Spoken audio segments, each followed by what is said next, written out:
जंगल जंगल घूम कर पाया न तलाश, खोई घोड़ी ना मिली, चांद उदास निराश।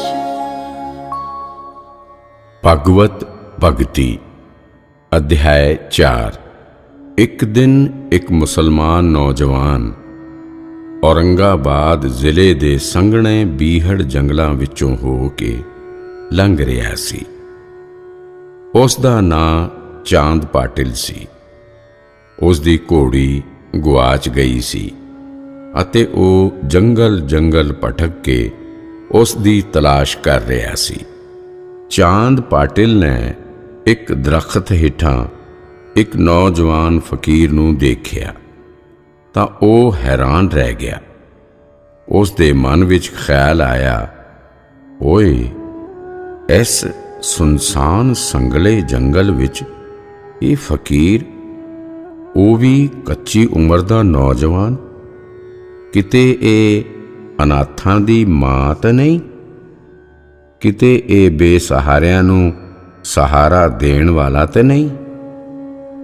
ਸੱਚੇ ਫਕੀਰ ਤਾਂ ਅਜਿਹੇ ਹੀ ਸੰਗਲੇ ਜੰਗਲਾਂ ਵਿੱਚ ਤੂਣੀ ਬਾਲ ਕੇ ਬੈਠੇ ਰਹਿੰਦੇ ਹਨ। ਚਾਂਦ ਪਾਟਿਲ ਦੇ ਮਨ ਵਿੱਚ ਦੂਜਾ ਖਿਆਲ ਆਇਆ, ਇਹ ਸੁੰਨੀਆਂ ਰਾਹਾਂ, ਇਹ ਸੰਗਲਾ ਜੰਗਲ, ਇਸ ਉਜਾੜ ਥਾਂ ਤੇ ਮਨੁੱਖ ਦਾ ਕੀ ਕੰਮ? ਜ਼ਰੂਰ ਇਹ ਮਨੁੱਖ ਨਹੀਂ ਹੈ, ਕਿਤੇ ਇਹ ਕੋਈ ਯਕਸ਼ ਜਾਂ ਵਣ ਦੇਵਤਾ ਨਹੀਂ? ਕਿਤੇ ਇਹ ਭੂਤ ਪਿਸ਼ਾਚ ਜਾਂ ਰਾਖਸ਼ਸ ਤਾਂ ਨਹੀਂ? ਕਿਤੇ ਮਨੁੱਖ ਦੇ ਰੂਪ ਵਿੱਚ ਇਹ ਕੋਈ ਹੋਰ ਹੀ ਸ਼ੈ ਤਾਂ ਨਹੀਂ? ਚਾਂਦ ਪਾਟਿਲ ਨੇ ਫਿਰ ਸੋਚਿਆ, ਇਸ ਉਜਾੜ ਜੰਗਲ ਵਿੱਚ ਮਨੁੱਖ ਦਾ ਹੋਣਾ ਸੰਭਵ ਨਹੀਂ। ਮੇਰੇ ਸਾਹਮਣੇ ਤਾਂ ਕੋਈ ਬਦਕਿਸਮਤੀ ਹੀ ਖੜੀ ਹੈ। ਹੁਣ ਮੇਰੇ ਉੱਪਰ ਛੇਤੀ ਹੀ ਕੋਈ ਹਮਲਾ ਹੋਣ ਵਾਲਾ ਹੈ। ਹੁਣ ਮੈਂ ਕਿਵੇਂ ਜਾਨ ਬਚਾਵਾਂ? ਇਹ ਸੋਚ ਕੇ ਚਾਂਦ ਪਾਟਿਲ ਪਿੱਛੇ ਮੁੜਿਆ ਅਤੇ ਉੱਥੋਂ ਭੱਜਣ ਲਈ ਤਿਆਰ ਹੋਇਆ। ਚਾਂਦ ਪਾਟਿਲ ਨੂੰ ਪਿੱਛੋਂ ਮੁੜਦੇ ਦੇਖ ਕੇ ਫਕੀਰ ਨੇ ਉਸ ਨੂੰ ਆਵਾਜ਼ ਮਾਰੀ ਅਤੇ ਕਿਹਾ, ਓਏ, ਮੈਂ ਕੋਈ ਭੂਤ ਪ੍ਰੇਤ ਨਹੀਂ, ਮੈਂ ਵਨ ਦੇਵ ਜਾਂ ਯਕਸ਼ ਵੀ ਨਹੀਂ। ਸੱਚ ਤਾਂ ਇਹ ਹੈ ਕਿ ਮੈਂ ਇੱਕ ਗਰੀਬ ਫਕੀਰ ਹਾਂ। ਇਸ ਸੁਨਸਾਨ ਜੰਗਲ ਵਿੱਚ ਦਰਖਤ ਹੇਠਾਂ ਆ ਬੈਠਾ ਹਾਂ। ਆਪਣੇ ਮਨ ਵਿੱਚ ਕਿਸੇ ਤਰ੍ਹਾਂ ਦਾ ਡਰ ਅਤੇ ਸ਼ੰਕਾ ਨਾ ਰੱਖੋ। ਇੱਧਰ ਆਓ, ਮੇਰੇ ਕੋਲ ਬੈਠੋ। ਅਸੀਂ ਦੋਵੇਂ ਬੈਠ ਕੇ ਚਿਲਮ ਪੀਵਾਂਗੇ। ਫਕੀਰ ਦੇ ਅਜਿਹੇ ਵਚਨ ਸੁਣ ਕੇ ਹੀ ਚਾਂਦ ਪਾਟਿਲ ਦਾ ਡਰ ਘੱਟ ਹੋਇਆ। ਉਹਨਾਂ ਨੂੰ ਅਜਿਹਾ ਲੱਗਾ ਜਿਵੇਂ ਕਿਸੇ ਵੱਡੀ ਸਮੱਸਿਆ ਵਿੱਚ ਫਸਣ ਤੋਂ ਉਹ ਬਚ ਗਏ ਹੋਣ। ਚਾਂਦ ਪਾਟਿਲ ਸੰਗਦੇ ਹੋਏ ਹੌਲੀ-ਹੌਲੀ ਫਕੀਰ ਕੋਲ ਗਏ। ਫਕੀਰ ਕੋਲ ਬੈਠ ਕੇ ਉਹਨਾਂ ਨੇ ਤੰਬਾਕੂ ਦਾ ਚੂਰਾ ਕੀਤਾ ਅਤੇ ਉਸ ਨੂੰ ਚਿਲਮ ਵਿੱਚ ਭਰਿਆ। ਫਿਰ ਉਹਨਾਂ ਨੇ ਚਿਲਮ ਤੇ ਛਾਪੀ ਲਪੇਟੀ। ਉਹਨਾਂ ਨੇ ਫਕੀਰ ਨੂੰ ਕਿਹਾ, ਚਿਲਮ ਭਰ ਕੇ ਤਿਆਰ ਹੈ, ਪਰੰਤੂ ਬਲਦੇ ਹੋਏ ਕੋਲੇ ਦੀ ਘਾਟ ਹੈ। ਉਂਝ ਮੈਂ ਚਟਮਕ ਪੱਥਰ ਜਾਣੇ ਅੱਗ ਪੈਦਾ ਕਰਨ ਵਾਲਾ ਪੱਥਰ ਹਮੇਸ਼ਾ ਆਪਣੇ ਨਾਲ ਰੱਖਦਾ ਹਾਂ, ਪਰੰਤੂ ਇਸ ਵਾਰੀ ਮੈਂ ਉਸ ਨੂੰ ਆਪਣੇ ਘਰ ਹੀ ਛੱਡ ਆਇਆ। ਹੁਣ ਉਸ ਦਾ ਇੰਤਜ਼ਾਮ ਤੁਸੀਂ ਹੀ ਕਰੋ। ਚਾਂਦ ਪਾਟਿਲ ਦੀ ਗੱਲ ਸੁਣ ਕੇ ਫਕੀਰ ਦੇ ਚਿਹਰੇ ਤੇ ਮੁਸਕਰਾਹਟ ਆ ਗਈ ਅਤੇ ਉਸ ਨੇ ਹੱਸਦੇ ਹੋਏ ਕਿਹਾ, ਤੁਸੀਂ ਦੁਨਿਆਵੀ ਲੋਕੀ ਹੋ।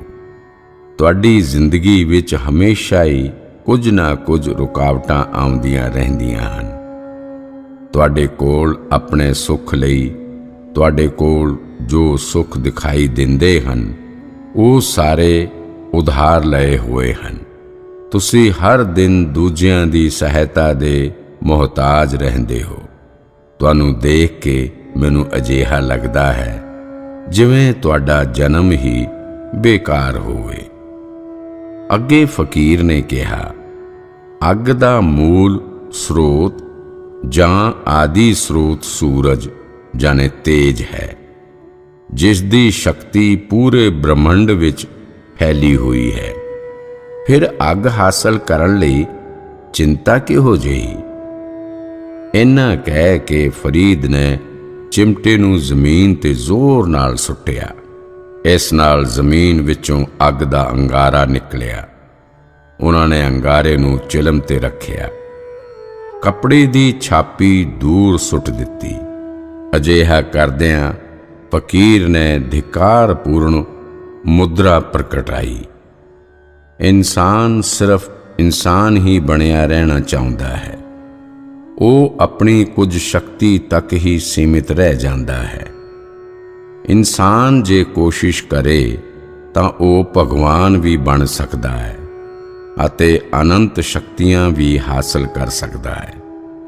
ਪਰੰਤੂ ਅਫਸੋਸ, ਇਨਸਾਨ ਦੁਨਿਆਵੀ ਪਦਾਰਥਾਂ ਭਾਵ ਅਨਿਤ ਵਿੱਚ ਫਸਿਆ ਹੋਇਆ ਹੈ।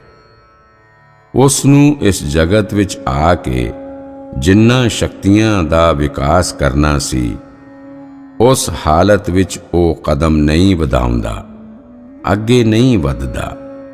ਇਸ ਲਈ ਫਕੀਰ धिक्कार ਨਾਲ ਇਹ ਭੇਦ ਪ੍ਰਗਟ ਕਰਦਾ ਹੈ। ਚਾਂਦ ਪਾਟਿਲ ਨੇ ਫਰੀਦ ਦੀ ਸ਼ਕਤੀ ਪਛਾਣੀ। ਉਸ ਦਾ ਮਨ ਹੱਕਾ ਬੱਕਾ ਰਹਿ ਗਿਆ।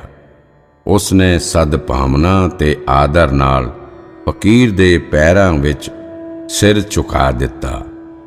ਚਾਂਦ ਪਾਟਿਲ ਨੇ ਕਿਹਾ, "हे ਮਹਾਰਾਜ, ਤੁਹਾਡੇ ਵਿੱਚ ਖਾਸ ਸ਼ਕਤੀ ਹੈ।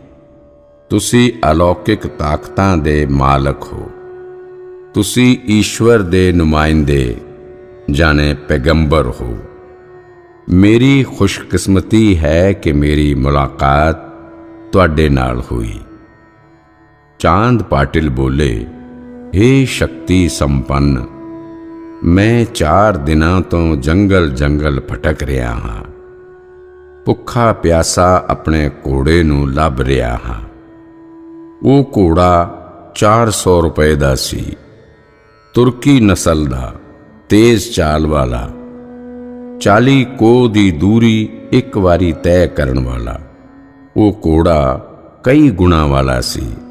ਅਜਿਹਾ ਘੋੜਾ ਮਿਲਣਾ ਬੜਾ ਮੁਸ਼ਕਿਲ ਹੈ। ਮੈਂ ਉਹ ਘੋੜਾ ਗੁਆ ਦਿੱਤਾ ਹੈ। ਘੋੜੇ ਦੇ ਲਾਪਤਾ ਹੋ ਜਾਣ ਨਾਲ ਮੈਂ ਬਹੁਤ ਦੁਖੀ ਹੋ ਗਿਆ ਹਾਂ। ਮੈਨੂੰ ਤਾਂ ਖਾਣਾ ਪੀਣਾ ਵੀ ਚੰਗਾ ਨਹੀਂ ਲੱਗ ਰਿਹਾ। 4 ਦਿਨਾਂ ਤੋਂ ਢਿੱਡ ਵਿੱਚ ਅੰਨ ਦਾ ਇੱਕ ਵੀ ਦਾਣਾ ਨਹੀਂ ਗਿਆ ਹੈ। ਭਟਕ ਕੇ ਥੱਕ ਗਿਆ, ਪਰੰਤੂ ਘੋੜੇ ਨੂੰ ਲੱਭ ਨਹੀਂ ਸਕਿਆ। ਜਦੋਂ ਤੱਕ ਉਹ ਨਹੀਂ ਮਿਲ ਜਾਂਦਾ, ਉਦੋਂ ਤੱਕ ਮੇਰੀ ਇੱਛਾ ਤਾਂ ਚਿਲਮ ਪੀਣ ਦੀ ਵੀ ਨਹੀਂ ਹੈ। ਫਕੀਰ ਨੇ ਪਾਟਿਲ ਨੂੰ ਕਿਹਾ, "हे ਭਲੇ ਆਦਮੀ, ਸਬਰ ਰੱਖੋ। ਤੁਸੀਂ ਸਾਹਮਣੇ ਵਾਲੀ ਝਾੜੀ ਕੋਲ ਜਾਓ। ਉੱਥੇ ਜਾ ਕੇ ਸਾਹਮਣੇ ਦੇਖੋ। ਉੱਥੇ ਤੁਹਾਡਾ ਘੋੜਾ ਘਾਹ ਚਰ ਰਿਹਾ ਹੈ। ਗੁਆਚਿਆ ਹੋਇਆ ਘੋੜਾ ਤੁਹਾਨੂੰ ਮਿਲ ਜਾਵੇਗਾ। ਮਾਮੂਲੀ ਜਿਹੇ ਘੋੜੇ ਲਈ ਤੁਸੀਂ ਇੰਨੇ ਦੁਖੀ ਹੋ ਜਾਂਦੇ ਹੋ। ਤੁਸੀਂ ਦੁਨਿਆਵੀ ਜੀਵ ਹੋ। ਤੁਸੀਂ ਨਾਸ਼ਵਾਨ ਤੇ ਅਸਥਾਈ ਚੀਜ਼ਾਂ ਲਈ ਬਹੁਤ ਮੋਹ ਰੱਖਦੇ ਹੋ।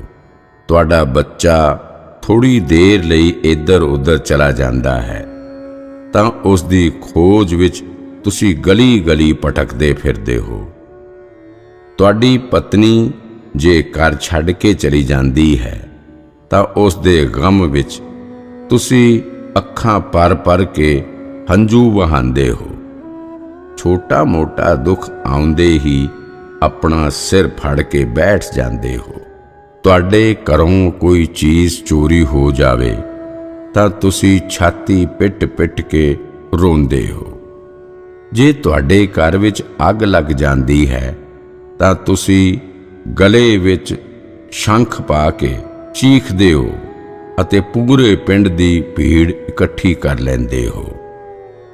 ਫਕੀਰ ਨੇ ਕਿਹਾ, ਓਏ ਮਨਮੌਜੀ ਚਾਂਦ ਭਾਈ, ਇਹ ਦੁਨੀਆ ਮਾਇਆ ਤੋਂ ਉਪਜੀ ਹੈ, ਇਹ ਮਾਇਆ ਦਾ ਹੀ ਰੂਪ ਹੈ। ਤੁਸੀਂ ਮਾਇਆ ਵਿੱਚ ਮਨ ਨੂੰ ਉਲਝਾਈ ਜਾ ਰਹੇ ਹੋ। ਬ੍ਰਹਮੰਡ ਦੀ ਜਿਸਨੇ ਰਚਨਾ ਕੀਤੀ ਹੈ, ਉਸ ਅੱਲਾ ਇਲਾਹੀ ਦਾ ਮਨ ਵਿੱਚ ਧਿਆਨ ਕਰੋ, ਉਸ ਨੂੰ ਸਮਝਣ ਦੀ ਕੋਸ਼ਿਸ਼ ਕਰੋ। ਉਸ ਪਰਵਰਦਿਗਾਰ ਜਾਨੇ ਈਸ਼ਵਰ ਨੂੰ ਕਦੀ ਨਾ ਭੁੱਲੋ।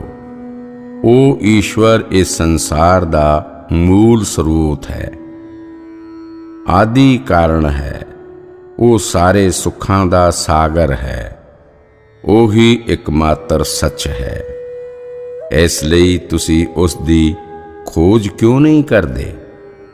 ਸੁਖ ਸਾਗਰ ਦੀ ਤਲਾਸ਼ ਨਾ ਕਰਕੇ ਆਖਰ ਤੁਸੀਂ ਕਿਸ ਦੀ ਤਲਾਸ਼ ਕਰ ਰਹੇ ਹੋ?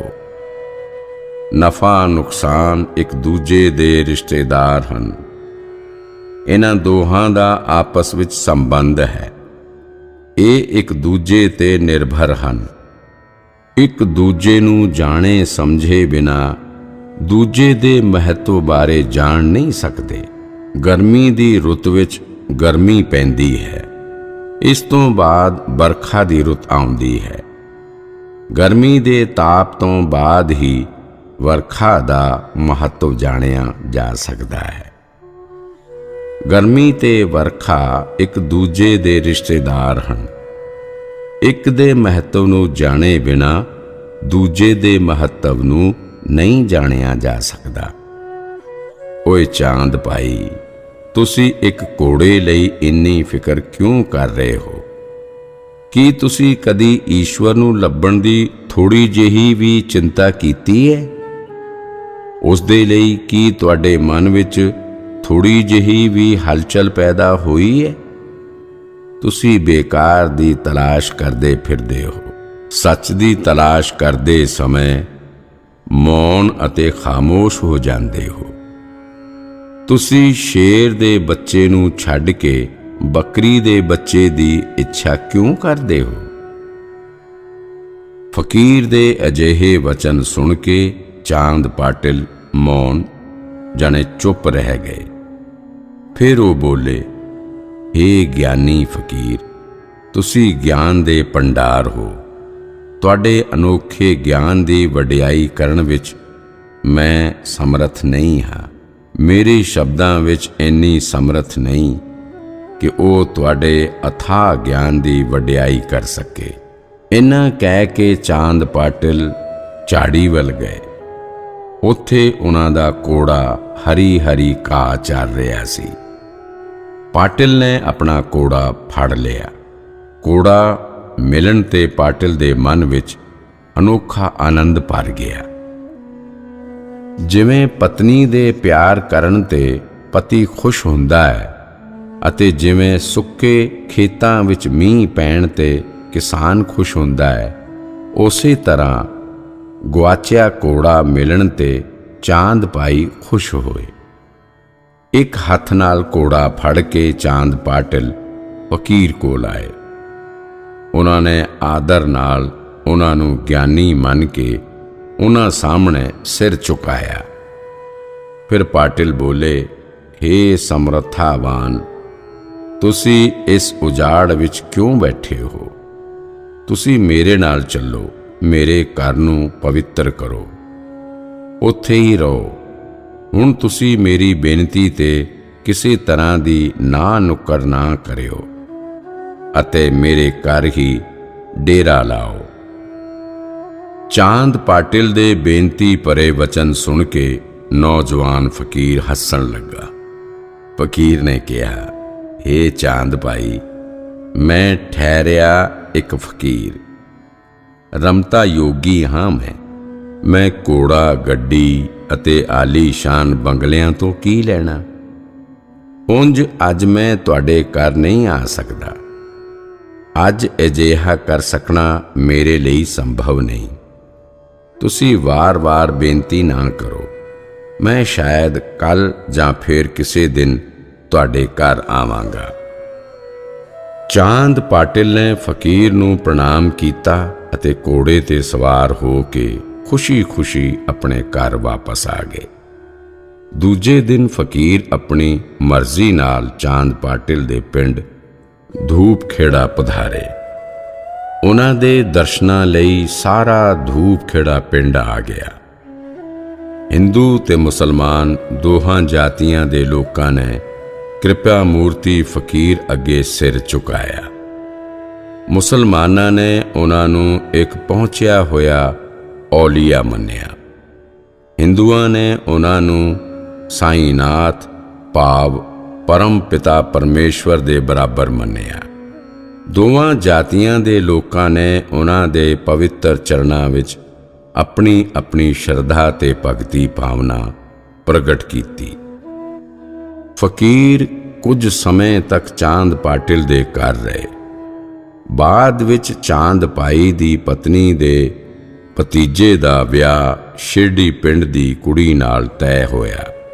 ਵਿਆਹ ਵਿੱਚ ਬਰਾਤ ਨਾਲ ਫਕੀਰ ਧੂਪ ਖੇੜਾ ਤੋਂ ਸ਼ਿਰਡੀ ਆਏ। ਖੰਡੋਬਾ ਮੰਦਰ ਦੇ ਪੁਜਾਰੀ ਮਹਾਲ ਸਾਪਤੀ ਨੇ ਫਕੀਰ ਦਾ ਸਵਾਗਤ ਕਰਦਿਆਂ ਉਹਨਾਂ ਨੂੰ ਆਓ ਸਾਈਂ ਕਹਿ ਕੇ ਸੰਬੋਧਨ ਕੀਤਾ। ਇਸ ਤੋਂ ਬਾਅਦ ਫਕੀਰ ਦਾ ਇਹੀ ਨਾਮ ਪ੍ਰਚਲਿਤ ਹੋ ਗਿਆ। ਸ਼੍ਰੀ ਸਾਈਂ ਸ਼ਿਰਡੀ ਦੀ ਧਰਤੀ ਤੇ ਕੀ ਆਏ, ਸ਼ਿਰਡੀ ਦੀ ਧਰਤੀ ਦਾ ਕਣ ਕਣ ਧੰਨ ਹੋ ਗਿਆ। ਸ਼੍ਰੀ ਸਾਈਂ ਦੇ ਪੈਰ ਦੀ ਛੋਪ ਆ ਕੇ ਸ਼ਿਰਡੀ ਦੀ ਕਿਸਮਤ ਦਾ ਸਿਤਾਰਾ ਚਮਕ ਉੱਠਿਆ। ਦੂਜੇ ਲਫ਼ਜ਼ਾਂ ਵਿੱਚ ਕਹੀਏ ਤਾਂ ਸ਼ਿਰਡੀ ਗੋਕੁਲ ਵਾਂਗ ਪੂਜਣ ਯੋਗ ਤੇ ਮਹਿਮਾ ਯੋਗ ਸਥਾਨ ਹੋ ਗਈ। ਕ੍ਰਿਸ਼ਨ ਨੇ ਮਥੁਰਾ ਵਿੱਚ ਜਨਮ ਲਿਆ ਸੀ ਅਤੇ ਉਹ ਰਹਿਣ ਲਈ ਗੋਕੁਲ ਆ ਗਏ। ਇਸੇ ਤਰ੍ਹਾਂ ਸ਼੍ਰੀ ਸਾਈਂ ਧੂਪ ਖੇੜਾ ਵਿੱਚ ਪ੍ਰਗਟ ਹੋਏ, ਪਰੰਤੂ ਸ਼ਿਰਡੀ ਨੂੰ ਉਹਨਾਂ ਨੇ ਪੱਕਾ ਠਿਕਾਣਾ ਬਣਾ ਲਿਆ। ਕ੍ਰਿਸ਼ਨ ਨੂੰ ਪਾ ਕੇ ਗੋਕੁਲ ਧੰਨ ਹੋਇਆ ਅਤੇ ਸ਼੍ਰੀ ਸਾਈਂ ਨੂੰ ਪਾ ਕੇ ਸ਼ਿਰਡੀ ਧੰਨ ਹੋ ਗਈ।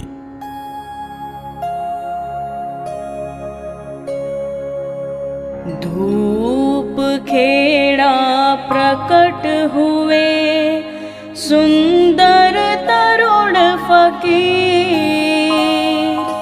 पारस परस से खिल गई शिरडी की तकदीर।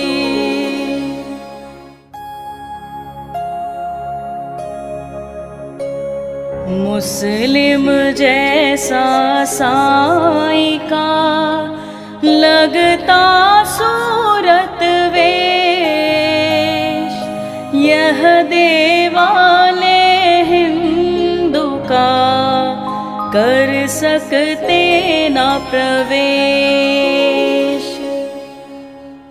ਸ਼ਿਰਡੀ ਵਿੱਚ ਖੰਡੋਬਾ ਦਾ ਮੰਦਰ ਸੀ।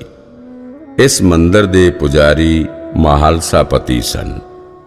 ਮੰਦਰ ਦੇ ਦੇਵ ਦਰਸ਼ਨ ਲਈ ਭਗਤ ਆਉਂਦੇ ਰਹਿੰਦੇ ਸਨ। ਸ਼੍ਰੀ ਸਾਈਂ ਖੰਡੋਬਾ ਮੰਦਰ ਵਿੱਚ ਖੰਡੋਬਾ ਦੇਵ ਦੇ ਦਰਸ਼ਨ ਕਰਨ ਗਏ। ਮੰਦਰ ਦੇ ਪੁਜਾਰੀ ਮਹਾਲਸਾਪਤੀ ਨੇ ਉਹਨਾਂ ਨੂੰ ਦੇਖਿਆ ਅਤੇ ਕਿਹਾ, ਹੇ ਸਾਈਂ, ਤੁਸੀਂ ਇਸ ਸਥਾਨ ਜਾਣੇ ਮੰਦਰ ਵਿੱਚ ਦਾਖਲ ਨਹੀਂ ਹੋ ਸਕਦੇ। ਇਹ ਹਿੰਦੂਆਂ ਦਾ ਮੰਦਰ ਹੈ। ਇਹ ਇੱਕ ਦੇਵ ਸਥਾਨ ਹੈ। ਤੁਸੀਂ ਸ਼ਕਲ ਸੂਰਤ ਤੋਂ ਮੁਸਲਮਾਨ ਲੱਗਦੇ ਹੋ, ਸੋ ਤੁਸੀਂ ਮਸਜਿਦ ਵਿੱਚ ਜਾ ਤਾਕੀਆਂ ਤੇ ਇਬਾਦਤ ਲਈ ਜਾਓ। ਮਹਾਲਸਾਪਤੀ ਦੇ ਅਜਿਹੇ ਵਚਨ ਸੁਣ ਕੇ ਸ਼੍ਰੀ ਸਾਈਂ ਹੈਰਾਨ ਰਹਿ ਗਏ। ਉਹਨਾਂ ਨੇ ਮਹਾਲਸਾਪਤੀ ਨੂੰ ਕਿਹਾ, ਇਹ ਗਿਆਨੀ ਪੁਜਾਰੀ, ਹਿੰਦੂ ਤੇ ਮੁਸਲਮਾਨ ਦੋਵਾਂ ਜਾਤੀਆਂ ਦੇ ਲੋਕਾਂ ਨੂੰ ਬਣਾਉਣ ਵਾਲਾ ਉਹ ਈਸ਼ਵਰ ਤਾਂ ਇੱਕੋ ਹੀ ਹੈ। ਹਿੰਦੂ ਤੇ ਮੁਸਲਮਾਨ ਇਹ ਤਾਂ ਸਿਰਫ ਸ਼ਬਦੀ ਅੰਤਰ ਹੈ। ਈਸ਼ਵਰ ਵਿੱਚ ਵਿਸ਼ਵਾਸ ਰੱਖਣ ਵਾਲੇ ਸੱਜਣ ਪੁਰਸ਼ ਤੇ ਸਾਧਕ ਅਜਿਹੇ ਛੋਟੇ-ਛੋਟੇ ਭੇਟਾਂ ਨੂੰ ਮਹੱਤਵ ਨਹੀਂ ਦਿੰਦੇ। ਹਰੇਕ ਆਦਮੀ ਨੂੰ ਆਪਣੇ ਪੰਥ ਪ੍ਰਤੀ ਸ਼ਰਧਾ ਰੱਖਣੀ ਚਾਹੀਦੀ ਹੈ। ਹਰੇਕ ਆਦਮੀ ਨੂੰ ਆਪਣੇ ਪੰਥ ਦੇ ਰੀਤੀ ਰਿਵਾਜ ਤੇ ਵਿਧੀ ਵਿਧਾਨ ਅਨੁਸਾਰ ਵਿਹਾਰ ਕਰਨਾ ਚਾਹੀਦਾ ਹੈ। ਇਸ ਵਿੱਚ ਢਿੱਲ ਨਹੀਂ ਵਰਤਣੀ ਚਾਹੀਦੀ, ਨਿਯਮਾਂ ਦੀ ਉਲੰਘਣਾ ਨਹੀਂ ਕਰਨੀ ਚਾਹੀਦੀ। ਸਾਰਿਆਂ ਨੂੰ ਆਪਣੇ ਆਪਣੇ ਇਸ਼ਟ ਦੇਵ ਵਿੱਚ ਉਸ ਇੱਕੋ ਹੀ ਸਚਿਦਾਨੰਦ ਦੇ ਦਰਸ਼ਨ ਕਰਨੇ ਚਾਹੀਦੇ ਹਨ। ਸ਼੍ਰੀ ਸਾਈਂ ਨੇ ਕਿਹਾ, ਜਿਸ ਈਸ਼ਵਰ ਨੂੰ ਮੁਸਲਮਾਨ ਅੱਲਾ ਇਲਾਹੀ ਕਹਿੰਦੇ ਹਨ, ਉਸੇ ਈਸ਼ਵਰ ਨੂੰ ਹਿੰਦੂ ਸ਼ੇਸ਼ ਸ਼ਾਹੀ ਜਾਣੇ ਆਨੰਦ ਕਹਿੰਦੇ ਹਨ। ਤੁਸੀਂ ਉਸੇ ਈਸ਼ਵਰ ਨੂੰ ਖੰਡੋਬਾ ਦੇ ਰੂਪ ਵਿੱਚ ਜਾਣਦੇ ਹੋ। ਅਨੇਕਾਂ ਰੂਪਾਂ ਵਿੱਚ ਉਹ ਇੱਕੋ ਹੀ ਹੈ, ਜਿਹੜਾ ਸਾਰੀਆਂ ਥਾਵਾਂ ਤੇ ਮੌਜੂਦ ਹੈ। ਤੁਸੀਂ ਖੰਡੋਬਾ ਦੇ ਹਵਾਲੇ ਵਿੱਚ ਵਿਚਾਰ ਕਰੋ। ਤੁਸੀਂ ਖੰਡੋਬਾ ਤੋਂ ਆਪਣੀ ਬਾਣੀ ਰਾਹੀਂ ਇੱਕ ਸਵਾਲ ਪੁੱਛੋ। ਉਹਨਾਂ ਨੇ ਗੱਡਰੀਆਂ ਜਾਣੇ ਚਰਵਾਹਾਂ ਜਾਤੀ ਦੀ ਬਾਣੂ ਨਾਂ ਦੀ ਕੁੜੀ ਨਾਲ ਵਿਆਹ ਕਿਉਂ ਕੀਤਾ? ਜੇ ਇਸ ਉੱਪਰ ਡੂੰਘਾਈ ਨਾਲ ਵਿਚਾਰ ਕਰੋਗੇ ਤਾਂ ਤੁਹਾਨੂੰ ਇਸ ਦਾ ਸਾਰ ਮਿਲੇਗਾ। ਮੂਲ ਰੂਪ ਵਿੱਚ ਜੋ ਸਾਰ ਹੈ ਉਹ ਇਹੀ ਹੈ, ਜਿਹੜੇ ਗਿਆਨੀ ਪੁਰਸ਼ ਹੁੰਦੇ ਹਨ ਉਹ ਕਿਸੇ ਤਰ੍ਹਾਂ ਦੇ ਭੇਦ ਭਾਵ ਨੂੰ ਮਹੱਤਵ ਨਹੀਂ ਦਿੰਦੇ। ਇਸ ਧਰਤੀ ਤੇ ਜਿੱਥੇ ਕਿਤੇ ਵੀ ਮੰਦਰ ਹਨ ਜਾਂ ਮਸਜਿਦ ਹੈ, ਸੱਜਣ ਲੋਕ ਉਹਨਾਂ ਵਿੱਚੋਂ ਕਿਸੇ ਨੂੰ ਵੀ ਤੁੱਛ ਨਹੀਂ ਸਮਝਦੇ। ਉਹ ਦੋਵੇਂ ਪੂਜਣਯੋਗ ਸਥਾਨਾਂ ਦਾ ਬਰਾਬਰ ਆਦਰ ਕਰਦੇ ਹਨ। ਸ਼੍ਰੀ ਸਾਈਂ ਨੇ ਮਹਾਲਸਾ ਪਤੀ ਨੂੰ ਕਿਹਾ, ਮੈਂ ਦੂਰੋਂ ਹੀ ਦੇਵ ਦਰਸ਼ਨ ਕਰ ਲੈਂਦਾ ਹਾਂ। ਤੁਹਾਡੇ ਪੰਥ ਦੇ ਵਿਧਾਨ ਮੁਤਾਬਕ ਮੇਰੇ ਦਾਖਲੇ ਤੇ ਮਨਾਹੀ ਹੈ। ਇਸ ਲਈ ਤੁਹਾਡੇ ਪੰਥ ਦੇ ਵਿਧਾਨ ਦਾ ਆਦਰ ਕਰਦਿਆਂ ਮੈਂ ਮੰਦਰ ਅੰਦਰ ਆਉਣ ਦੀ ਹਰਕਤ ਨਹੀਂ ਕਰਾਂਗਾ। ਤੁਹਾਡੇ ਪੁਰਾਣਾਂ ਵਿੱਚ ਇੱਕ ਕਥਾ ਹੈ। ਚੋਖਾ ਮਹਾਰ ਨਾਂ ਦਾ ਇੱਕ ਆਦਮੀ ਪੰਡਰੀਨਾਥ ਨੂੰ ਬੇਹੱਦ ਪਿਆਰਾ ਸੀ। ਮਹਾਰ ਨੀਵੀਂ ਜਾਤੀ ਹੈ, ਪਰੰਤੂ ਚੋਖਾ ਮਹਾਰ ਆਪਣੇ ਨੇਕ ਕੰਮਾਂ ਤੇ ਸਦਗੁਣਾ ਕਾਰਨ ਪੰਡਰੀਨਾਥ ਜਾਣੇ ਈਸ਼ਵਰ ਦੇ ਦੁਆਰ ਤੱਕ ਪੁੱਜਣ ਵਿੱਚ ਸਫਲ ਹੋ ਗਿਆ ਸੀ। ਜਿਸ ਦਾ ਅੰਦਰ ਸ਼ੁੱਧ ਹੈ, ਉਹ ਨੀਵੀਂ ਜਾਤੀ ਦਾ ਹੋ ਕੇ ਵੀ ਪਵਿੱਤਰ ਹੈ, ਪਾਵਨ ਹੈ। ਸ਼੍ਰੀ ਸਾਈਂ ਦੇ ਅਜਿਹੇ ਵਚਨ ਸੁਣ ਕੇ ਮਹਾਲਸਾ ਪਤੀ ਦਾ ਮਨ ਅਥਾਹ ਆਨੰਦ ਨਾਲ ਭਰ ਗਿਆ। ਸ਼੍ਰੀ ਸਾਈਂ ਦੇ ਚਰਨਾਂ ਵਿੱਚ ਨਮਨ ਕਰਕੇ ਉਹਨਾਂ ਨੇ ਕਿਹਾ, ਇਹ ਮੇਰੇ ਪੁੰਨ ਕਰਮਾਂ ਦਾ ਯੋਗ ਹੈ ਕਿ ਮੇਰੀ ਮੁਲਾਕਾਤ ਤੁਹਾਡੇ ਵਰਗੀ ਗਿਆਨ ਮੂਰਤੀ ਨਾਲ ਹੋਈ। ਤੁਹਾਡੇ ਅੱਗੇ ਬੇਨਤੀ ਹੈ ਕਿ ਤੁਸੀਂ ਹੁਣ ਇਸੇ ਸ਼ਿਰਡੀ ਪਿੰਡ ਵਿੱਚ ਹਮੇਸ਼ਾ ਲਈ ਰਹੋ। ਸ਼੍ਰੀ ਸਾਈਂ ਨੇ ਮਹਾਲਸਾ ਪਤੀ ਨੂੰ ਕਿਹਾ, ਇੰਜ ਹੀ ਹੋਏਗਾ। ਇਸ ਤੋਂ ਬਾਅਦ ਸ਼੍ਰੀ ਸਾਈਂ ਮਹਾਲਸਾ ਪਤੀ ਨਾਲ ਸ਼ਿਰਡੀ ਪਿੰਡ ਵਿੱਚ ਦਾਖਲ ਹੋਏ। ਪਿੰਡ ਵਿੱਚ ਇੱਕ ਟੁੱਟੀ ਫੁੱਟੀ ਵੀਰਾਨ ਮਸਜਿਦ ਸੀ। ਮਹਾਲਸਾ ਪਤੀ ਸ਼੍ਰੀ ਸਾਈਂ ਨੂੰ ਲੈ ਕੇ ਉੱਥੇ ਆਏ। ਸ਼੍ਰੀ ਸਾਈਂ ਨੇ ਇਸੇ ਮਸਜਿਦ ਵਿੱਚ ਆਪਣੇ ਡੇਰੇ ਲਾ ਲਏ।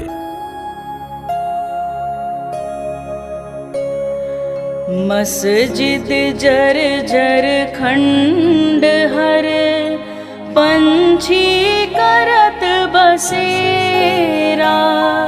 साईं ने आकर यहीं डाला अपना डेरा।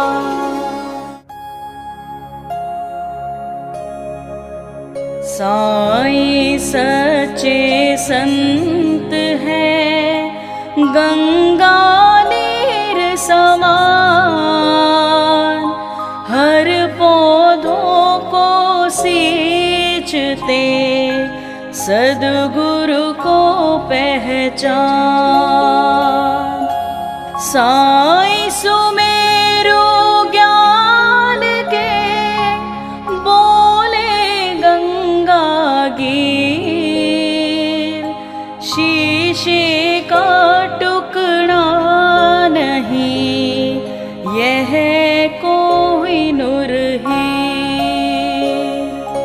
साई की अवहेलना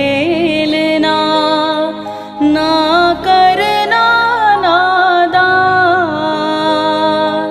साई दीनानाथ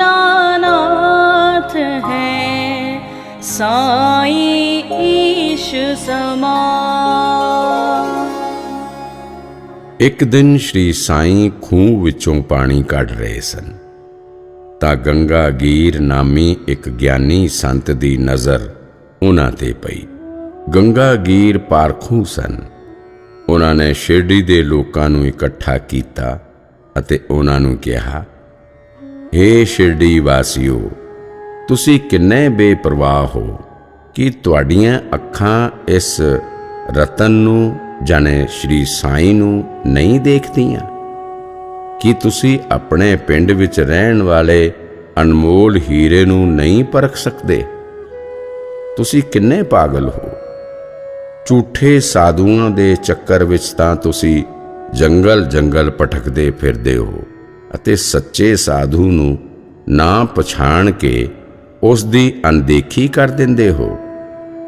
ਗੰਗਾ ਗੀਰ ਨੇ ਅੱਗੇ ਕਿਹਾ, ਤੁਹਾਡੇ ਸਾਹਮਣੇ ਜਲੇਬੀ ਤੇ ਕਰੰਜਿਆਂ ਵਰਗੇ ਸਵਾਦੀ ਮਿਸ਼ਠਾਨ ਰੱਖੇ ਹੋਏ ਹਨ, ਉਹਨਾਂ ਨੂੰ ਕਿਉਂ ਨਹੀਂ ਚੱਖਦੇ?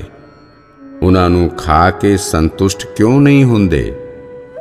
ਇਹਨਾਂ ਪਦਾਰਥਾਂ ਦੇ ਪ੍ਰਾਪਤ ਹੋਣ ਦੇ ਬਾਵਜੂਦ ਤੁਸੀਂ ਸੁੱਕੀ ਰੋਟੀ ਲਈ ਦਰ-ਦਰ ਭਿੱਖਿਆ ਕਿਉਂ ਮੰਗਦੇ ਹੋ? ਜਾਹਨਵੀ ਜਾਣੇ ਗੰਗਾ ਦਾ ਪਾਣੀ ਤੁਹਾਡੇ ਕੋਲ ਹੈ, ਫਿਰ ਤੁਸੀਂ ਖੂਹ ਦਾ ਪਾਣੀ ਪੀਣ ਦਾ ਇਰਾਦਾ ਕਿਉਂ ਰੱਖਦੇ ਹੋ? ਸਾਧੂ ਸੰਤ ਰੂਪੀ ਗਗਨ ਵਿੱਚ ਸ਼੍ਰੀ ਸਾਈਂ ਗਿਆਨ ਦੇ ਸੂਰਜ ਹਨ। ਉਹ ਸੰਸਾਰ ਦੇ ਸਾਰੇ ਪਰਬਤਾਂ ਵਿੱਚੋਂ ਵਿਸ਼ਾਲ ਹਿਮਗਿਰੀ ਦੇ ਪਹਾੜ ਵਰਗੇ ਹਨ। ਇਸ ਦੁਨੀਆ ਦੇ ਕੋਟੀ-ਕੋਟੀ ਲੋਕਾਂ ਵਿੱਚ ਉਹ ਸਭ ਤੋਂ ਉੱਤਮ ਹਨ। ਮੌਜੂਦਾ ਸਮੇਂ ਵਿੱਚ ਜਿੰਨੇ ਵੀ ਸਾਧੂ ਸੰਤ ਹਨ, ਉਹਨਾਂ ਸਾਰੇ ਸਾਧੂ ਸੰਤਾਂ ਦੀ ਵੱਡੀ ਲੜੀ ਜਾਣੇ ਮਾਲਾ ਵਿੱਚ ਉਹ ਸੱਚਮੁੱਚ ਮੇਰੂ ਮਣੀ ਦੇ ਸਮਾਨ ਹਨ।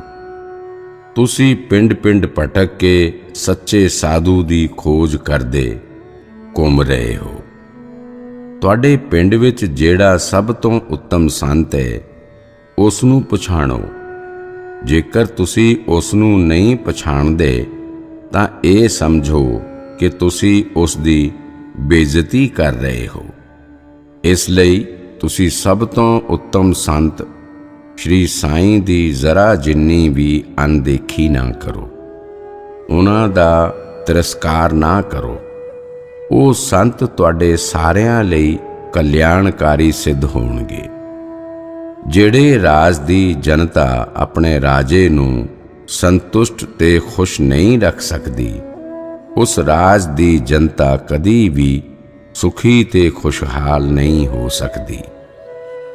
ਸ਼ਿਰਡੀ ਵਾਸੀਆਂ ਨੂੰ ਸ਼੍ਰੀ ਸਾਈਂ ਬਾਰੇ ਜਾਣਕਾਰੀ ਦੇਣ ਤੋਂ ਬਾਅਦ ਗੰਗਾ ਗੀਰ ਮਸਜਿਦ ਵਿੱਚ ਪੁੱਜੇ। ਸ਼੍ਰੀ ਸਾਈਂ ਨੇ ਉਹਨਾਂ ਨੂੰ ਦੇਖ ਕੇ ਖੁਸ਼ੀ ਜ਼ਾਹਿਰ ਕੀਤੀ। ਗੰਗਾ ਗੀਰ ਨੇ ਵੀ ਸ਼੍ਰੀ ਸਾਈਂ ਨੂੰ ਦੇਖ ਕੇ ਆਪਣਾ ਹਾਰਦਿਕ ਆਨੰਦ ਜ਼ਾਹਿਰ ਕੀਤਾ। ਸ਼੍ਰੀ ਸਾਈਂ ਨੇ ਗੰਗਾ ਗੀਰ ਨੂੰ ਹੱਸਦੇ ਹੋਏ ਕਿਹਾ, ਅੱਜ ਤਾਂ ਮੰਦਰ ਹੀ ਖੁਦ ਚੱਲ ਕੇ ਮਸਜਿਦ ਤੱਕ ਆਇਆ ਹੈ। ਭਾਵ ਅੱਜ ਤਾਂ ਭੇਦ ਭਾਵ ਨੂੰ ਬਿਲਕੁਲ ਪਰੇ ਰੱਖ ਕੇ ਇੱਕ ਗਿਆਨੀ ਬ੍ਰਾਹਮਣ ਮੇਰੇ ਵਰਗੇ ਫਕੀਰ ਨੂੰ ਮਿਲਣ ਮਸਜਿਦ ਵਿੱਚ ਪਧਾਰੇ ਹਨ। ਅੱਜ ਤਾਂ ਗਰੁੜ ਰਾਜ ਜਾਣੇ ਪਰਿੰਦਿਆਂ ਦਾ ਰਾਜਾ ਆਪ ਕਿਸੇ ਰਾਜ ਹੰਸ ਦੇ ਆਲਣੇ ਦੀ ਸ਼ੋਭਾ ਵਧਾਉਣ ਆਏ ਹਨ। ਤੁਹਾਡਾ ਇੱਥੇ ਆਉਣਾ ਸ਼ੁਭ ਹੈ। ਤੁਸੀਂ ਇੱਥੇ ਆ ਕੇ ਸਦਭਾਵਨਾ ਦਿਖਾਈ ਹੈ। ਉਂਝ ਸੱਚ ਤਾਂ ਇਹ ਹੈ ਕਿ ਤੁਹਾਡਾ ਤੇ ਸਾਡਾ ਘਰਾਨਾ ਜਾਣੇ ਖਾਨਦਾਨ ਇੱਕੋ ਹੀ ਹੈ। ਤੁਸੀਂ ਇੱਕ ਗਿਆਨੀ ਸੰਤ ਹੋ, ਮੈਂ ਇੱਕ ਫਕੀਰ। ਅਸੀਂ ਦੋਵੇਂ ਪਹਿਲਾਂ ਇੱਕੋ ਸਵਰਗ ਵਿੱਚ ਰਹਿ ਚੁੱਕੇ ਹਾਂ। ਈਸ਼ਵਰ ਨੇ ਆਪਾਂ ਦੋਹਾਂ ਨੂੰ ਇਸ ਮ੍ਰਿਤ ਲੋਕ ਵਿੱਚ ਭੇਜਿਆ ਹੈ। ਇਸ ਸੰਸਾਰ ਵਿੱਚ ਜਿਹੜਾ ਭੇਦਭਾਵ ਹੋ ਰਿਹਾ ਹੈ ਉਸ ਨੂੰ ਮਿਟਾਉਣ ਲਈ ਅਤੇ ਲੋਕਾਂ ਨੂੰ ਸਹੀ ਰਾਹ ਤੇ ਤੋਰਨ ਲਈ ਈਸ਼ਵਰ ਨੇ ਸਾਨੂੰ ਇਸ ਸੰਸਾਰ ਵਿੱਚ ਭੇਜਿਆ ਹੈ। ਸ਼੍ਰੀ ਸਾਈਂ ਨੇ ਦੱਸਿਆ, ਮੈਂ ਲੋਕਾਂ ਨੂੰ ਗਊ ਰਸ ਲੈਣ ਦੀ ਪੇਸ਼ਕਸ਼ ਕਰਦਾ ਹਾਂ। ਲੋਕ ਮੇਰੀ ਆਵਾਜ਼ ਸੁਣ ਕੇ ਮੇਰੇ ਕੋਲ ਆਉਂਦੇ ਹਨ। ਉਹ ਮੇਰੇ ਸਿਰ ਤੇ ਰੱਖੇ ਗਊ ਰਸ ਵਾਲੇ ਬਰਤਨ ਨੂੰ ਦੇਖਦੇ ਹਨ ਅਤੇ ਠਾਕੇ ਮਾਰ ਕੇ ਹੱਸਣ ਲੱਗਦੇ ਹਨ। ਉਹ ਕਹਿੰਦੇ ਹਨ ਕਿ ਦੇਖੋ, ਇਹ ਸੰਤ ਆਦਮੀ ਕੀ ਲੈ ਕੇ ਆ ਗਿਆ। ਉਹਨਾਂ ਵਿੱਚੋਂ ਕੋਈ ਬੰਦਾ ਤਾਂ ਪੱਥਰ ਚੁੱਕ ਲੈਂਦਾ ਹੈ ਅਤੇ ਗਊ ਰਸ ਵਾਲੇ ਬਰਤਨ ਤੇ ਮਾਰ ਦਿੰਦਾ ਹੈ। ਕੋਈ ਬੰਦਾ ਤਾਂ ਹੱਸਦਿਆਂ ਇਹ ਕਹਿਣ ਲੱਗਦਾ ਹੈ ਕਿ ਫਕੀਰ ਸਾਈਨਾਥ, ਤੁਸੀਂ ਇਹ ਗਊ ਰਸ ਦਾ ਬਰਤਨ ਲੈ ਕੇ ਇੱਥੇ ਹੀ ਖੜੇ ਰਹੋ। ਜਦੋਂ ਮੇਰੀ ਮੌਤ ਹੋਵੇ ਤਾਂ 2-4 ਬੂੰਦਾਂ ਮੇਰੇ ਮੂੰਹ ਵਿੱਚ ਪਾ ਦੇਣਾ। ਮੇਰੀ ਬੇਨਤੀ ਕਰਨ ਤੇ ਇੱਕ ਵੀ ਬੰਦਾ ਗਊ ਰਸ ਲੈਣ ਲਈ ਤਿਆਰ ਨਹੀਂ ਹੁੰਦਾ। ਉਲਟਾ ਉਹ ਮੈਨੂੰ ਕਹਿੰਦੇ ਹਨ ਕਿ ਤੁਸੀਂ ਸਾਡੀ ਸ਼ਿੰਦੀ ਦੇ 1-2 ਘੁੱਟ ਪੀ ਕੇ ਤਾਂ ਦੇਖੋ। ਅੱਜ ਇਸ ਸ਼ਿੰਦੀ ਦਾ ਨਾਂ ਚਾਰੇ ਪਾਸੇ ਗੂੰਜ ਰਿਹਾ ਹੈ ਅਤੇ ਇਹ ਸਾਰਾ ਸੰਸਾਰ ਸ਼ਿੰਦੀ ਦੇ ਪਿੱਛੇ ਭੱਜ ਰਿਹਾ ਹੈ। ਸ਼ਿੰਦੀ ਦਾ ਪਿਆਲਾ ਹੀ ਅੱਜ ਮਹੱਤਵਪੂਰਨ ਤੇ ਮਹਿਮਾਮਈ ਹੈ। ਦੁੱਧ ਦੇ ਪਿਆਲੇ ਨੂੰ ਤਾਂ ਅੱਜ ਕੋਈ ਪੁੱਛ ਹੀ ਨਹੀਂ ਰਿਹਾ। ਮੈਂ ਤਾਂ ਇਸ ਨਿਰਾਲੇ ਸੰਸਾਰ ਦਾ ਇਹ ਅਨੋਖਾ ਤਮਾਸ਼ਾ ਦੇਖ ਰਿਹਾ ਹਾਂ। ਮੈਨੂੰ ਲੱਗਦਾ ਹੈ ਕਿ ਵਰਤਮਾਨ ਸਮੇਂ ਵਿੱਚ ਇਸ ਸੰਸਾਰ ਦੇ ਲੋਕੀ ਸਾਡੀ ਗੱਲ ਨੂੰ ਥੋੜਾ ਬਹੁਤਾ ਮੰਨਣ ਵਿੱਚ ਵੀ ਝਿਜਕਣਗੇ। ਅਜਿਹਾ ਮੇਰਾ ਖਿਆਲ ਹੈ। ਤੁਹਾਡਾ ਇਸ ਬਾਰੇ ਕਿਹੋ ਜਿਹਾ ਅਨੁਭਵ ਹੈ? ਸ਼੍ਰੀ ਸਾਈਂ ਦੇ ਵਚਨ ਸੁਣ ਕੇ ਗੰਗਾਗੀਰ ਨੇ ਕਿਹਾ, ਅੱਜ ਥਾਂ-ਥਾਂ ਖਜੂਰ ਦੇ ਰੁੱਖਾਂ ਦੇ ਸੰਘਣੇ ਜੰਗਲ ਮਿਲਦੇ ਹਨ ਅਤੇ ਉਹਨਾਂ ਦੀ ਸ਼ੋਭਾ ਵੀ ਨਿਰਾਲੀ ਹੈ। ਇਹਨਾਂ ਖਜੂਰ ਦੇ ਰੁੱਖਾਂ ਦਾ ਰਸ ਜਾਣੇ ਸ਼ਿੰਦੀ ਸ਼ਰਾਬ ਦੇ ਤੌਰ ਤੇ ਵੇਚਣ ਲਈ ਪਿੰਡ-ਪਿੰਡ ਥੋੜੀ-ਥੋੜੀ ਦੂਰੀ ਤੇ ਦੁਕਾਨਾਂ ਖੋਲ੍ਹ ਦਿੱਤੀਆਂ ਗਈਆਂ ਹਨ। ਇੱਥੇ ਰੋਜ਼ਾਨਾ ਚਹਿਲ ਪਹਿਲ ਰਹਿੰਦੀ ਹੈ। ਲੋਕ ਸ਼ਿੰਦੀ ਜਾਣੇ ਸ਼ਰਾਬ ਨੂੰ ਦਿਲ ਖੋਲ ਕੇ ਅਪਣਾ ਰਹੇ ਹਨ ਅਤੇ ਇਸ ਦੇ ਰੰਗ ਨਾਲ ਆਪਣੇ ਅੰਗ-ਅੰਗ ਨੂੰ ਮਸਤੀ ਦੇ ਰੰਗ ਵਿੱਚ ਰੰਗਦੇ ਜਾ ਰਹੇ ਹਨ। ਸ਼ਿੰਦੀ ਜਾਣੇ ਸ਼ਰਾਬ ਦੀ ਮਸਤੀ ਤੋਂ ਬਾਅਦ ਉਹ ਆਨੰਦ ਵਿੱਚ ਮਗਨ ਹੋ ਕੇ ਇੰਨਾ ਹੰਗਾਮਾ ਕਰਦੇ ਹਨ ਜਿਸ ਨਾਲ ਸਾਰਾ ਅਸਮਾਨ ਤੇ 10 ਦਿਸ਼ਾਵਾਂ ਗੂੰਜ ਉੱਠੀਆਂ ਹਨ। ਮੌਜੂਦਾ ਸਮੇਂ ਵਿੱਚ ਵਾਤਾਵਰਣ ਵਿੱਚ ਇਹ ਸਮਾਂ ਹੈ ਅਤੇ ਅਜਿਹੇ ਸਮੇਂ ਵਿੱਚ ਈਸ਼ਵਰ ਨੇ ਮੈਨੂੰ ਤੇ ਤੁਹਾਨੂੰ ਸਿਰ ਤੇ ਗਾਂ ਦੇ ਸ਼ੁੱਧ ਦੁੱਧ ਦਾ ਕੜਾ ਰੱਖ ਕੇ ਧਰਤੀ ਤੇ ਭੇਜਿਆ ਹੈ। ਨਾਲ ਹੀ ਈਸ਼ਵਰ ਨੇ ਸਾਨੂੰ ਇਹ ਹੁਕਮ ਦਿੱਤਾ ਹੈ ਕਿ ਲੋਕਾਂ ਨੂੰ ਛੇਤੀ-ਛੇਤੀ ਗਊ ਰਸ ਪਿਆਓ। ਸ਼੍ਰੀ ਸਾਈਂ ਨੇ ਕਿਹਾ, ਮੇਰੀ ਬੇਨਤੀ ਕਰਨ ਤੇ ਕਿਸੇ ਨੇ ਥੋੜਾ ਦੁੱਧ ਪੀਤਾ, ਪਰੰਤੂ ਉਸ ਦੁੱਧ ਦੇ ਪੌਸ਼ਟਿਕ ਤੱਤ ਨਾਲ ਉਹ ਪਾਗਲ ਹੋ ਗਏ। ਉਹਨਾਂ ਦਾ ਦਿਮਾਗ ਮੰਨੋ ਢਿੱਲਾ ਪੈ ਗਿਆ। ਸੋ ਉਹਨਾਂ ਨੇ ਦੁਬਾਰਾ ਸ਼ਿੰਦੀ ਦਾ ਬਹਾਦਰ ਜਾਂਬਾਜ਼ ਪਿਆਲਾ ਹੱਥ ਵਿੱਚ ਫੜ ਲਿਆ। ਅਜੋਕੇ ਸਮੇਂ ਦੀ ਇਹ ਅਨੋਖੀ ਰੀਤ ਹੈ। ਅਸੀਂ ਤਾਂ ਹੱਥ ਵਿੱਚ ਅੰਮ੍ਰਿਤ ਦਾ ਪਿਆਲਾ ਲੈ ਕੇ ਦੁਨੀਆ ਕੋਲ ਜਾਂਦੇ ਹਾਂ ਅਤੇ ਕਹਿੰਦੇ ਹਾਂ ਕਿ ਇਸ ਨੂੰ ਪੀ ਕੇ ਤੁਸੀਂ ਅਮਰ ਬਣੋ, ਪਰੰਤੂ ਸਾਡੀ ਗੱਲ ਲੋਕ ਇਸ ਕੰਨ ਤੋਂ ਸੁਣਦੇ ਹਨ ਤੇ ਉਸ ਕੰਨ ਤੋਂ ਕੱਢ ਦਿੰਦੇ ਹਨ।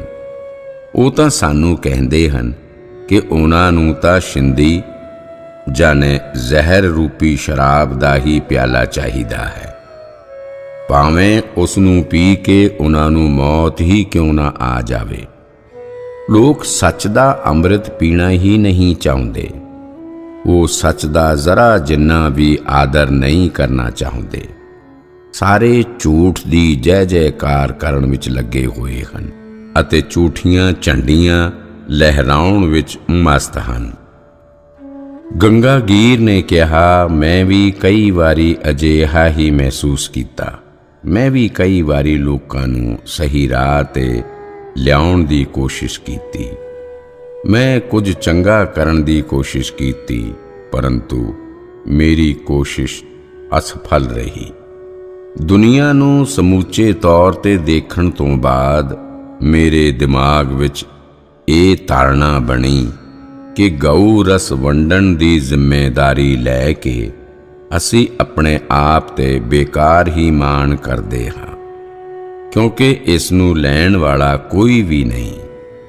ਸੋ ਮੈਂ ਆਪਣਾ ਮਨ ਹੀ ਇਸ ਕੰਮ ਵੱਲੋਂ ਦੂਜੀ ਦਿਸ਼ਾ ਵਿੱਚ ਮੋੜ ਲਿਆ। ਗੰਗਾਗੀਰ ਦੀ ਨਿਰਾਸ਼ਾਜਨਕ ਬਾਣੀ ਸੁਣ ਕੇ ਸ਼੍ਰੀ ਸਾਈਂ ਨੇ ਉਹਨਾਂ ਦੇ ਹੱਥ ਵਿੱਚ ਆਪਣੇ ਦੋਵੇਂ ਹੱਥ ਰੱਖੇ ਅਤੇ ਕਿਹਾ, ਇਹ ਪੂਜਣਯੋਗ ਸੰਤ, ਸਾਡਾ ਕੰਮ ਹੈ ਸੰਸਾਰ ਦਾ ਭਲਾ ਕਰਨਾ। ਸੋ ਅਸੀਂ ਸ਼ੁੱਧ ਮਨ ਨਾਲ ਲੋਕ ਭਲਾਈ ਵਿੱਚ ਲੱਗੀਏ, ਪਾਪੀਆਂ ਨੂੰ ਪਾਰ ਲਗਾਈਏ। ਅਸੀਂ ਜਾਣਦੇ ਹਾਂ ਕਿ ਇਹ ਜੀਵ ਲੋਕ ਹੈ। ਇੱਥੋਂ ਦੇ ਲੋਕ ਆਪਣੀ ਮਰਜ਼ੀ ਨਾਲ ਕੰਮ ਕਰਦੇ ਹਨ। ਉਹ ਸੰਤ ਦੇ ਮਾਰਗ ਦਰਸ਼ਨ ਦੀ ਅਣਦੇਖੀ ਕਰਦੇ ਹਨ। ਫਿਰ ਵੀ ਸਾਨੂੰ ਈਸ਼ਵਰ ਨੇ ਜਿਸ ਕੰਮ ਲਈ ਭੇਜਿਆ ਹੈ, ਉਸ ਨੂੰ ਅਸੀਂ ਪੂਰਾ ਕਰੀਏ। ਇਸ ਦੁਨੀਆ ਵਿੱਚ ਜਿਸ ਨੇ ਮਰਨਾ ਹੈ, ਉਹ ਮਰੇਗਾ। ਸੰਸਾਰ ਮਾਰਗ ਵਿੱਚ ਜਿਸ ਨੇ ਡੁੱਬਣਾ ਹੈ, ਉਹ ਡੁੱਬੇਗਾ। ਇੱਥੇ ਜਿਸ ਨੇ ਜਿਉਣਾ ਹੈ, ਉਹ ਜਿਉਂਦਾ ਰਹੇਗਾ। ਭਵ ਸਾਗਰ ਤੋਂ ਪਾਰ ਲੱਗਣ ਦਾ ਸੰਕਲਪ ਜਿਸ ਦੇ ਮਨ ਵਿੱਚ ਹੈ, ਉਹ ਭਵ ਸਾਗਰ ਨੂੰ ਪਾਰ ਕਰੇਗਾ। ਸ਼ਿੰਦੀ ਦੀ ਚਾਹਤ ਰੱਖਣ ਵਾਲਾ ਸ਼ਿੰਦੀ ਪੀਏਗਾ। ਗਊ ਰਸ ਦੀ ਚਾਹਤ ਰੱਖਣ ਵਾਲੇ ਨੂੰ ਗਊ ਰਸ ਮਿਲੇਗਾ।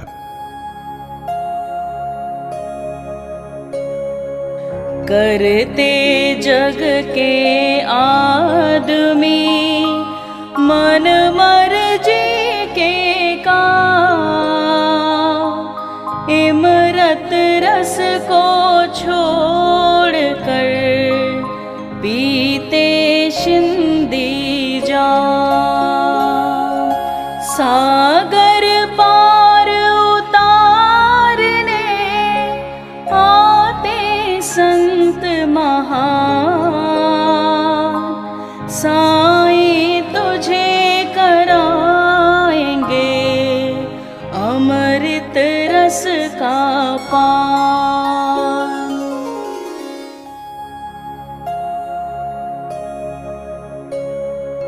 साईं भाई हैं बड़े बंधु सखा लला, उनके चरणों में बसे चारों तीर्थ धाम। अर्पित करना नारियल कर सादर प्रणाम, हो जाए ना देर कहीं जल्दी करना काम। ਇੱਕ ਵਾਰੀ ਰਾਜ ਮਹੇਂਦਰੀ ਨਗਰੀ ਵਿੱਚ ਗੋਦਾਵਰੀ ਨਦੀ ਦੇ ਕੰਢੇ ਮਹਾਨ ਸੰਤ ਸ਼੍ਰੀ ਵਾਸੂਦੇਵਾਨੰਦ ਸਰਸਵਤੀ ਪਧਾਰੇ। ਉਹਨਾਂ ਦੇ ਦਰਸ਼ਨ ਕਰਨ ਲਈ ਨੰਦੇੜ ਦੇ ਕਈ ਭਗਤ ਰਾਜ ਮਹੇਂਦਰੀ ਆਏ, ਜਿਸ ਵਿੱਚ ਮਸ਼ਹੂਰ ਵਿਅਕਤੀ ਪੁੰਡਲੀਕ ਰਾਹ ਵੀ ਸ਼ਾਮਲ ਸਨ। ਉਹਨਾਂ ਨੇ ਸਵਾਮੀ ਜੀ ਦੀ ਬੰਦਗੀ ਕੀਤੀ, ਹਾਲ ਚਾਲ ਪੁੱਛਿਆ। ਸਵਾਮੀ ਜੀ ਨੇ ਵੀ ਉਹਨਾਂ ਦਾ ਚੰਗੀ ਤਰ੍ਹਾਂ ਹਾਲ ਚਾਲ ਪੁੱਛਿਆ।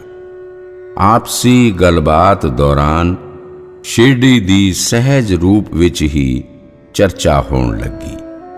ਸ਼ਿਰਡੀ ਦਾ ਨਾਂ ਸੁਣਦੇ ਹੀ ਪਲ ਵਿੱਚ ਹੀ ਵਾਸੂਦੇਵਾਨੰਦ ਜੀ ਦਾ ਮਨ ਆਨੰਦ ਨਾਲ ਭਰ ਗਿਆ।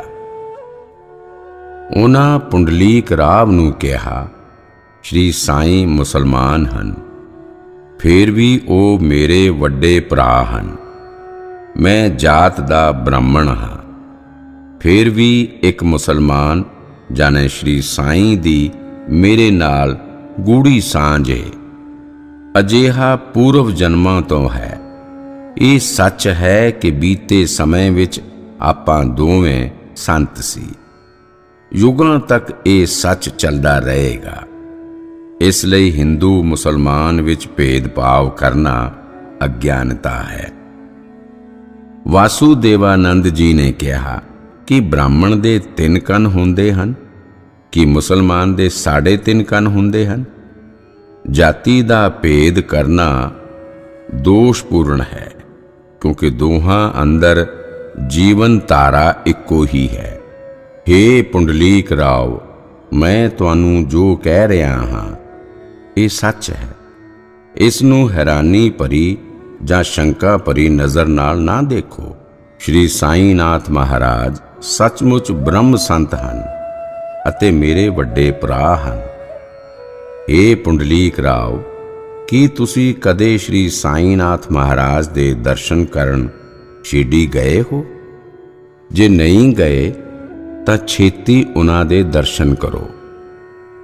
ਵਾਸੂਦੇਵਾਨੰਦ ਜੀ ਦੀ ਗੱਲ ਸੁਣ ਕੇ ਪੁੰਡਲੀਕ ਰਾਵ ਨੇ ਦੋਵੇਂ ਹੱਥ ਜੋੜ ਕੇ ਮਿੱਠੀ ਆਵਾਜ਼ ਵਿੱਚ ਜਵਾਬ ਦਿੱਤਾ, ਸਵਾਮੀ ਜੀ, 1 ਮਹੀਨੇ ਬਾਅਦ ਮੈਂ ਉੱਥੇ ਜਾਵਾਂਗਾ, ਅਜਿਹਾ ਨਿਸ਼ਚਿਤ ਹੈ।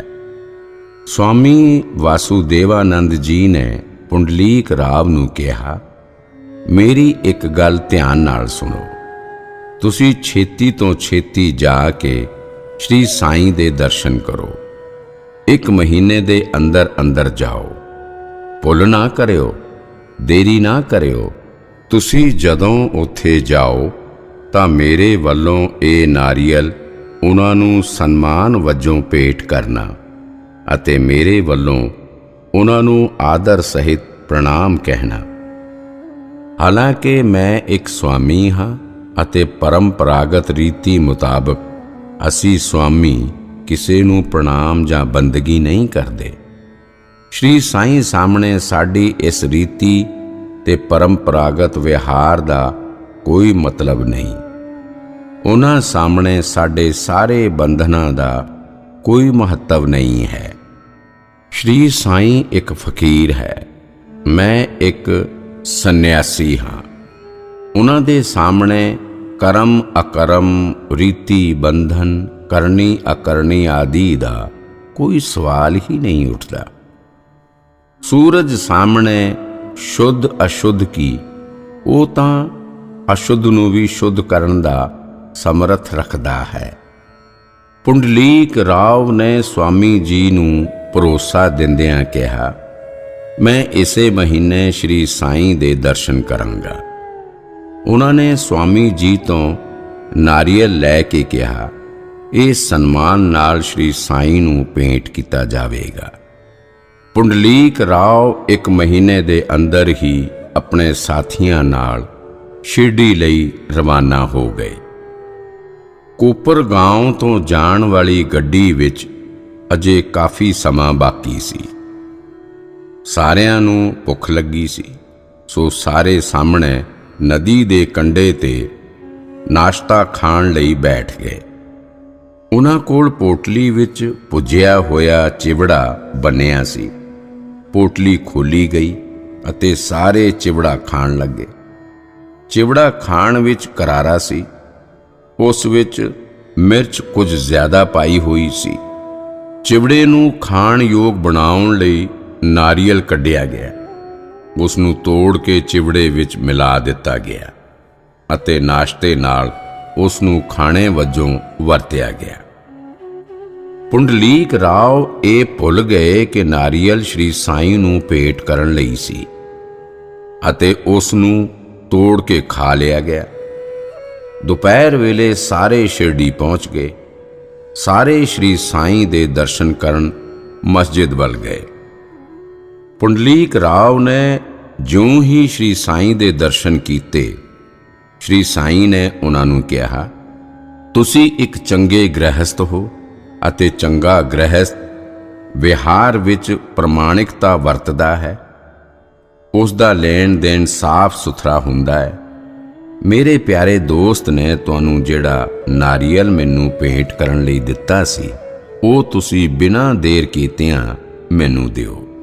ਮੇਰੇ ਭਰਾ ਵੱਲੋਂ ਭੇਜੇ ਗਏ ਨਾਰੀਅਲ ਲਈ ਮੇਰਾ ਦਿਲ ਬੇਹੱਦ ਬੇਚੈਨ ਹੋ ਰਿਹਾ ਹੈ, ਪਰੰਤੂ ਉਹ ਨਾਰੀਅਲ ਤੁਸੀਂ ਮੈਨੂੰ ਕਿਵੇਂ ਦਿਓਗੇ? ਉਸ ਨੂੰ ਤਾਂ ਤੁਸੀਂ ਚਿਵੜੇ ਨਾਲ ਖਾ ਲਿਆ। ਖਾਂਦੇ ਸਮੇਂ ਤੁਸੀਂ ਉਸ ਨਾਰੀਅਲ ਨੂੰ ਬਿਲਕੁਲ ਹੀ ਭੁੱਲ ਗਏ ਕਿ ਇਹ ਕਿਸੇ ਦੀ ਅਮਾਨਤ ਹੈ, ਜਿਹੜੀ ਕਿਸੇ ਨੂੰ ਤੁਸੀਂ ਦੇਣੀ ਹੈ। ਮੇਰੇ ਲਈ ਉਹ ਨਾਰੀਅਲ ਅਨਮੋਲ ਸੰਪत्ति ਸੀ, ਪਰੰਤੂ ਤੁਸੀਂ ਉਸ ਦੀ ਹਿਫਾਜ਼ਤ ਨਹੀਂ ਕੀਤੀ। ਤੁਸੀਂ ਆਪਣੇ ਭੈੜੇ ਦੋਸਤਾਂ ਦੀ ਬੁਰੀ ਸੰਗਤ ਕਾਰਨ ਮੇਰਾ ਅਨਮੋਲ ਖਜ਼ਾਨਾ ਲੁਟਾ ਦਿੱਤਾ। ਸ਼੍ਰੀ ਸਾਈਂ ਸਮਰੱਥ ਦੇ ਅਜਿਹੇ ਵਚਨ ਸੁਣ ਕੇ ਪੁੰਡਲੀਕ ਰਾਓ ਹੱਕੇ ਬੱਕੇ ਰਹਿ ਗਏ।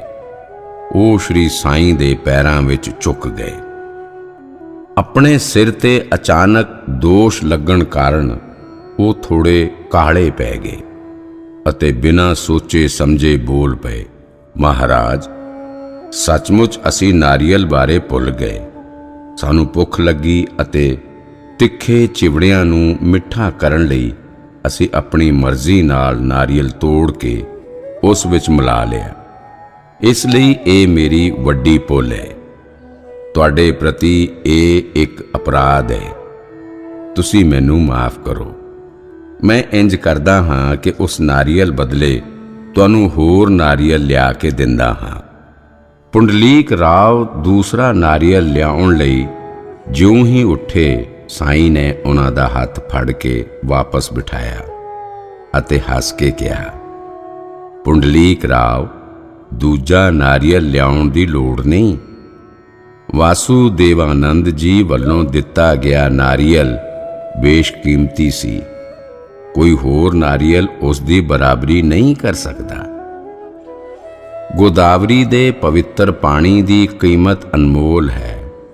ਉਸ ਦੀ ਬਰਾਬਰੀ ਕਦੀ ਖੂਹ ਦਾ ਪਾਣੀ ਨਹੀਂ ਕਰ ਸਕਦਾ। ਹੁਣ ਜਿਹੜੀ ਭੁੱਲ ਹੋ ਗਈ ਉਹ ਤਾਂ ਹੋ ਗਈ। ਤੁਸੀਂ ਮੇਰੇ ਬੱਚੇ ਹੋ। ਹੁਣ ਮੈਂ ਆਪਣੇ ਮਨ ਵਿੱਚ ਕਿਸ ਦੇ ਲਈ ਗੁੱਸਾ ਕਰਾਂ? ਮੇਰੇ ਗੁੱਸਾ ਕਰਨ ਨਾਲ ਹੋਵੇਗਾ ਵੀ ਕੀ? ਟੈਲੀਗ੍ਰਾਫ ਤੇ ਵਾਇਰਲੈਸ ਨਾਲ ਦੂਜੀ ਜਗ੍ਹਾ ਤੁਰੰਤ ਸੰਦੇਸ਼ ਭੇਜਿਆ ਜਾ ਸਕਦਾ ਹੈ। ਇਹ ਸੱਚਮੁੱਚ ਹੈਰਾਨੀ ਦੀ ਗੱਲ ਹੈ। ਪਰੰਤੂ ਇੱਕ ਸੰਤ ਨੇ ਦੂਜੇ ਸੰਤ ਦੇ ਸਨਮਾਨ ਵਿੱਚ ਨਾਰੀਅਲ ਦਿੱਤਾ। ਇਸ ਦੀ ਉਸੇ ਘੜੀ ਸ਼੍ਰੀ ਸਾਈਂ ਨੂੰ ਜਾਣਕਾਰੀ ਮਿਲ ਗਈ। ਇਹ ਤਾਂ ਉਸ ਤੋਂ ਵੀ ਵੱਧ ਹੈਰਾਨੀ ਦੀ ਗੱਲ ਹੈ। ਕਿਸ ਵੇਲੇ ਕਿਸ ਥਾਂ ਤੇ ਕੀ ਹੋ ਰਿਹਾ ਹੈ, ਇਸ ਦੀ ਪੂਰੀ ਜਾਣਕਾਰੀ ਸੰਤ ਨੂੰ ਪਲਾਂ ਵਿੱਚ ਹੀ ਹੋ ਜਾਂਦੀ ਹੈ।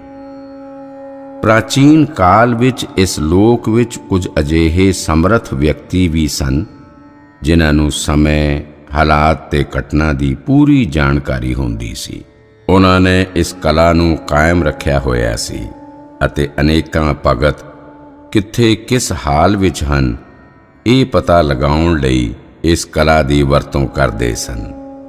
ਜਾਣਕਾਰੀ ਮਿਲਣ ਤੋਂ ਬਾਅਦ ਉਹ ਦੂਰ ਬੈਠੇ ਭਗਤਾਂ ਦਾ ਕਲਿਆਣ ਕਰਦੇ ਸਨ। ਉਹਨਾਂ ਨੂੰ ਟੈਲੀਗ੍ਰਾਫ ਜਾਂ ਵਾਇਰਲੈਸ ਦੀ ਕੋਈ ਲੋੜ ਨਹੀਂ ਸੀ। ਉਹ ਆਪਣੇ ਪੇਟ ਦੀ ਭੁੱਖ ਮਿਟਾਉਣ ਲਈ ਮਧੂਕਰੀ ਤੇ ਨਿਰਭਰ ਹੁੰਦੇ ਅਤੇ ਖਾਣ ਲਈ 2 ਰੋਟੀਆਂ ਲਈ ਉਹ ਘਰ ਘਰ ਜਾ ਕੇ ਭਿੱਖਿਆ ਮੰਗਦੇ। ਉਹਨਾਂ ਕੋਲ ਨਾ ਤਾਂ ਪੈਸਾ ਰਹਿੰਦਾ ਸੀ, ਨਾ ਉਹ ਮਨ ਵਿੱਚ ਪੈਸੇ ਦੀ ਲਾਲਸਾ ਰੱਖਦੇ ਸਨ। ਅਜਿਹੇ ਦੀਨ ਦਿਆਲ ਹੀ ਦਿਵਯ ਸ਼ਕਤੀਆਂ ਨਾਲ ਭਰਪੂਰ ਹੁੰਦੇ ਹਨ, ਸੱਚ ਦੀ ਮੂਰਤੀ ਹੁੰਦੇ ਹਨ। श्री सतगुरु साईनाथार्पणमस्तु। शुभम भवतु।